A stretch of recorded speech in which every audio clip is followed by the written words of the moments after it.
Jackson, I'm a big fan. Yeah, I know you haven't been around long where I could see you, but I'm a big fan of your music. Thank you, man. I appreciate that. And just your style. Like I don't know, it's like kind of like Allman Brothers, which will be country now, which that's kind of I don't know what it feels like to you and like who you listen to that kind of created the music that you feel, but like that's kind of what I feel like that old Southern rock country type situation. Is that what you feel? A lot of Skinner growing up. Yeah. A lot of Skinner. A lot of my dad was.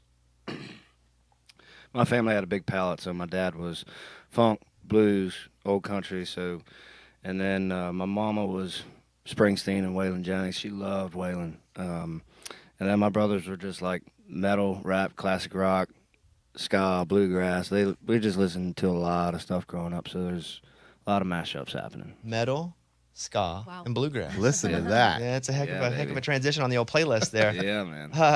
Jackson, I didn't know that we had talked about you on the show before, but you had a video go viral, and I remember the clip. It was of you in full football pads singing the national anthem. Was it before a game? Or Yeah. Yeah, that was our homecoming game.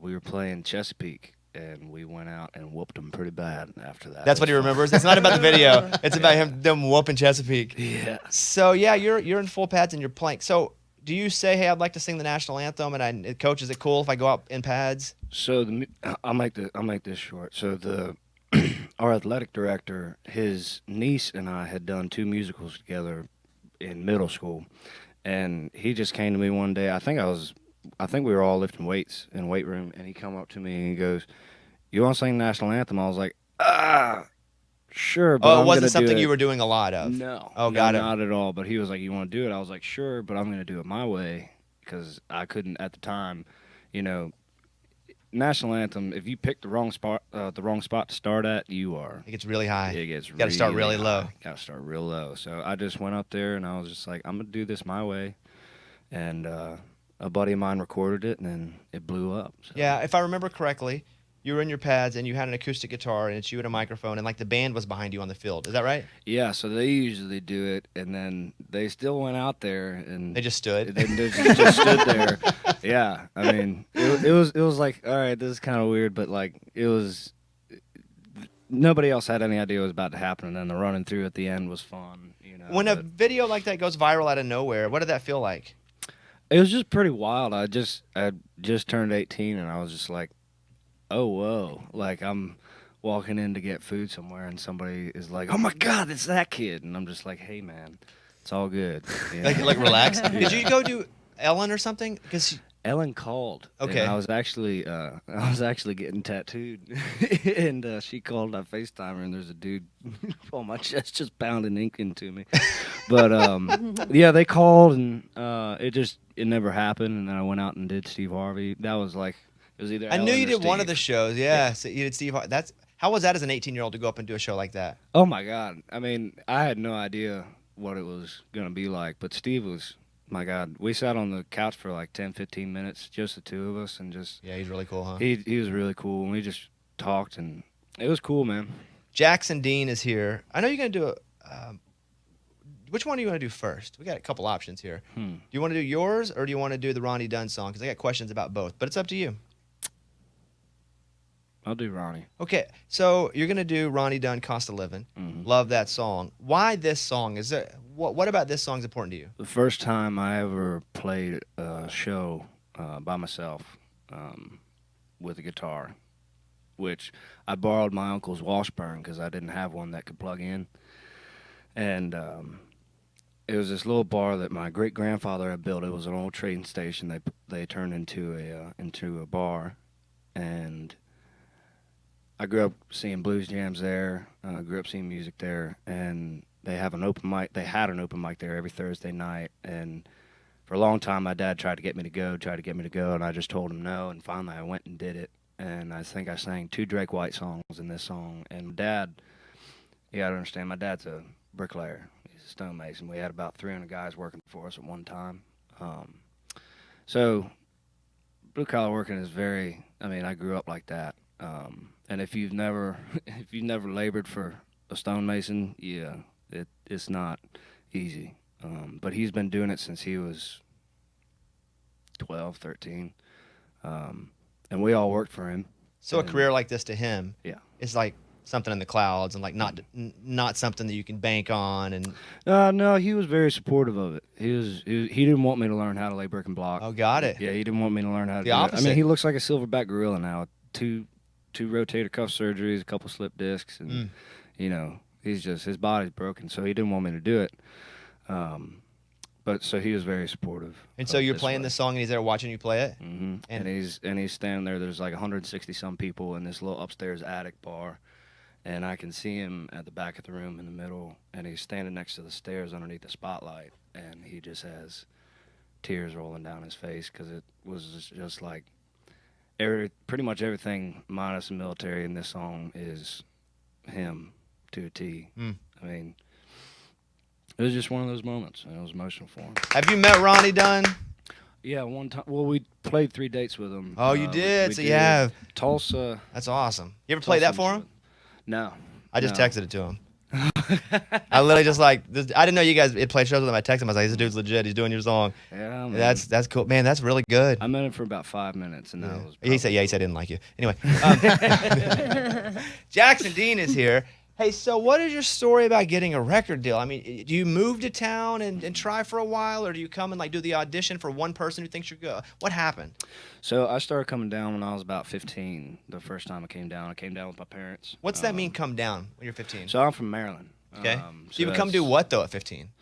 Just kind of came and checked out the scene. I had been writing a little bit back home by myself, and we just started coming down here and went and saw a show at the Ryman, checked out the Opry, and just kind of walked up and down Broadway a whole bunch of times. But yeah, just kind of came down and checked out what was going on. I was starting to play a couple little shows back home, and this is probably 15, 16, somewhere in there.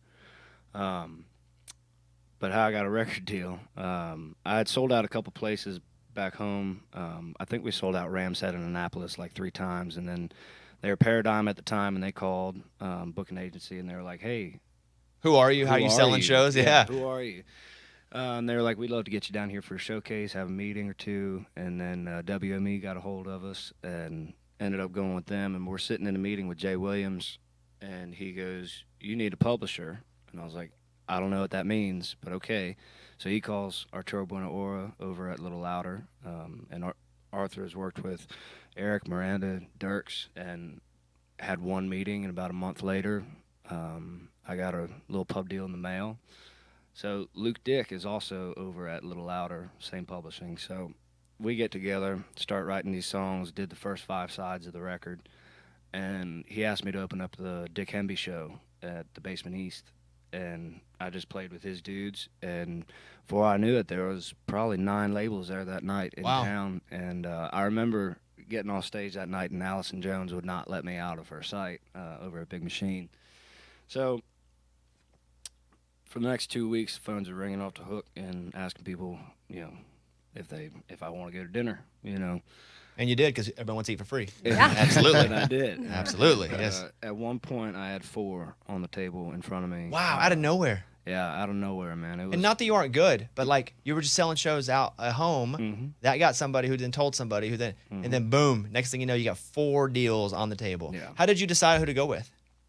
Man, I met with pretty much everybody, man, and I went. I knew Cadillac was over at Big Machine, and I love Cadillac 3. And I knew Midland was over there, and I saw that there was some people that were kind of in the same realm as me, and I thought I saw a spot over there, and I'm pretty sure I was right. I think you're right too, man. I just, I'm all about it. It's such a cool vibe and style. The album is Green Broke, and this is the song. It's his first number 1. It just went number 1. It's so refreshing. I love it. It's just refreshing to hear. Thank you. So because it definitely is a risk to put out something that's different, because either it's going to be embraced or odds are it's not. But man, you hit it. Yeah, Congrats. Man. Thank you, man. It's been pretty wild walking around smiling for the last couple weeks. You're awesome, man. Thank you. There's nothing else for me to say except you're awesome. I knew you were awesome.